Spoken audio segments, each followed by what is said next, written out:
stance is comfortable, then remain in the stance. But if you want to challenge yourself, get into Anunsagi. This is the Anunsagi position, which is called the horse stance. And as you can see here, this is twice as wide as the first ready stance. So 1.5 to shoulder width. And the feet points forward.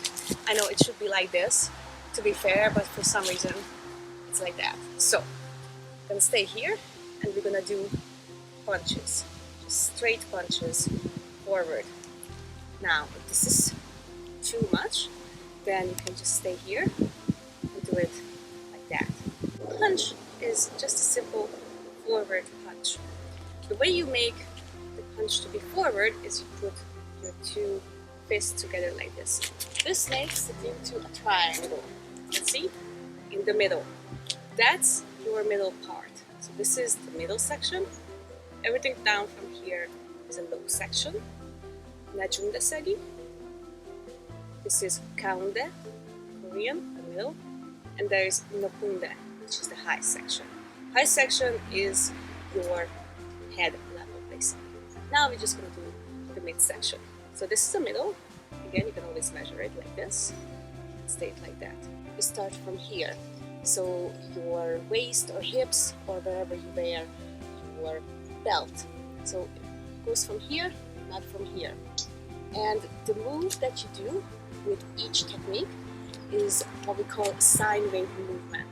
So in Taekwondo, at least in ITF traditional Taekwondo, we have this sine wave movement with each move. So it doesn't matter if it's a kick, it doesn't matter if it's just moving forward or a punch. It's always a sine wave movement. We're going to learn about this a little bit later. But for now, for the punch, the way it works is that you start a technique, you go forward, and then you start going backward, and then the punch comes out, it turns, and then it does the punch. So you're here, you go forward a little bit, then go back a little bit, and then from here the movement starts. Slowly the fist starts to turn, and at the end of the impact, if you have a target here, that's when the fist turns. Okay, so 1, 2, and 3. Let's try it together. So, punch, slowly, 1, 2, 3. Very good. Left, 1, 2, and 3. And as you can see here, the other arm does the same move.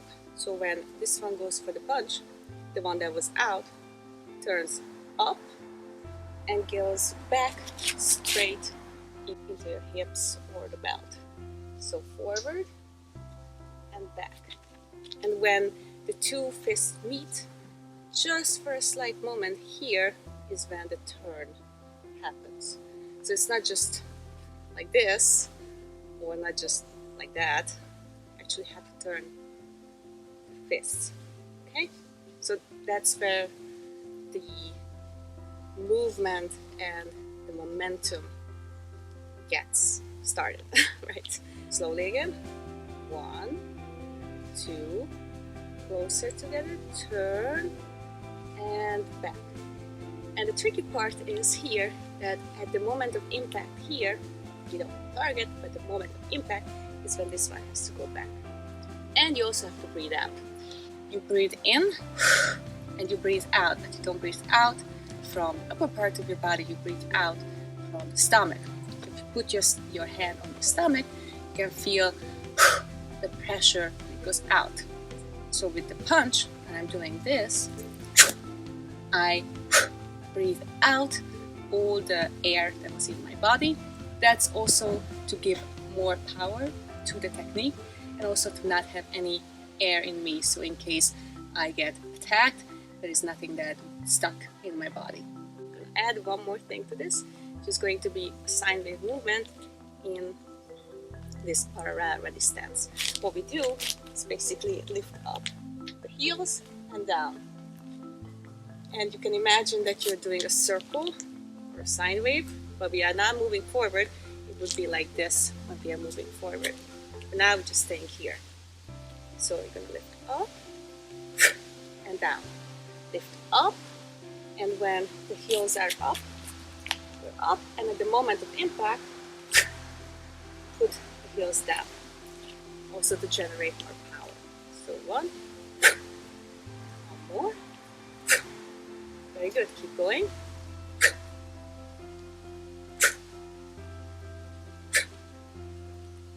Very good. Now let's try this in the anusari, the horse stance. So get into the horse stance if it's comfortable. If not, then stay in the other position that we were in. Here we're not moving the heels up and down, but this is why it's more difficult, because you have to go down and up, down and up. The way you do this, and make sure that you do it correctly, is that your back is straight and you go down and up. You go down and up. So not forward, backward, or anywhere. You stay straight and down and up. So at the moment of the impact, go up and down. Let's do it together. Hands at the belt. Go down, up, and at the moment of impact, you punch. One more important thing is to make sure that you are not, stressed, you are not holding on to anything.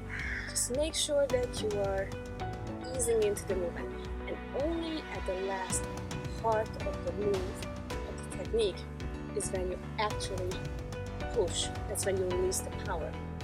You're not tight, you're not moving into anything, just nicely, just moving.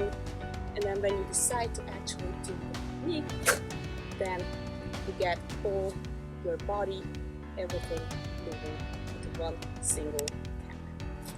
Let's do it together. So just ease into it gently and tight and get into the move. One more time. Okay, let's do the left. Right again. Left. Right. Left. Right. Left. Right. And left. Very good.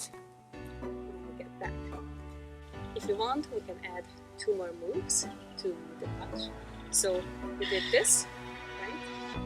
And you can do the same thing to the low section. Imagine the segi, count the segi is the middle, and the segi is the high section. So let's do that together. So we're gonna do 2 low sections. Very good. Keep going, and then we're gonna transition into middle section. Now you can see.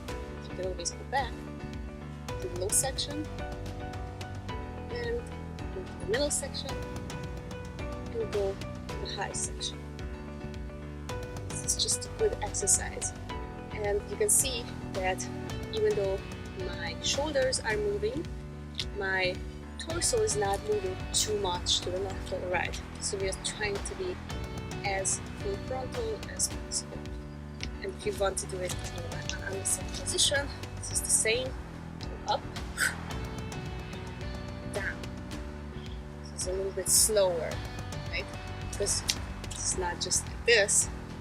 You can do it like that. Make sure that when you're aiming towards anything, you use the first 2 knuckles of your fist. So let's do some to the low section, mid section, and a high section. Okay? I'm gonna count. 1, 2, 3, 4, 5, 6. Now to the middle. 1, 2, 3, 4, 5, 6. Now high section. 1, 2, 3, 4, 5, 6. Very good. And if you want to, and feel upward, you can do this whole thing in Anusagi. So go down, low section. Again, I'm going to count. This is going to be slower, right? Go up, down, and up. Make sure that when you go, you have to lift up your arm and then use the full power going down. You can do it like this too. I think in karate do it like this. But with this, it's a much more power. Whatever feels comfortable to you. Okay, so I'm going to count. 1, 2, 3, 4, 5, 6. Midsection. 1, 2, 3, 4, 5, 6. High section. 1, 2, 3, 4, 5, 6. And back. Very good. Good job.